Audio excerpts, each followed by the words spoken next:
Kwa jina naitwa Dr. Geoffrey Mwakapimba, daktari bingwa wa upasuaji, lakini ni mganga mfawidhi katika hospitali ya wilaya Nkasi.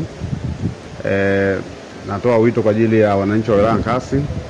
Kuanzia tarehe 19, yaani Jumatatu ijayo, tutakuwa na ujio wa madaktari bingwa maarufu kwa jina kama madaktari wa Mama Samia. Tunamshukuru Rais wetu wa Jamhuri ya Muungano wa Tanzania, Rais Samia Suluhu Hassan, kwa kutuletea madaktari bingwa katika wilaya yetu. Kwa kuanzia tarehe 19 Jumatatu ijayo, tutakuwa na madaktari bingwa na madaktari bingwa bobezi katika fani mbalimbali. Tutakuwa na madaktari bingwa watakao wanahusisha mambo ya upasuaji, tutakuwa na madaktari bingwa wa kina mama, tutakuwa na madaktari bingwa wa watoto, tutakuwa na madaktari bingwa wa meno, tutakuwa na madaktari bingwa wa dawa za usingizi pamoja na ganzi, lakini tutakuwa na madaktari bingwa pia wa kina mama na magonjwa mbalimbali ya kina mama. Kwa nipenda kutoa wito kwa wakazi wa wilaya Nkasi kutoka kila mahali waweze kufika katika siku hiyo.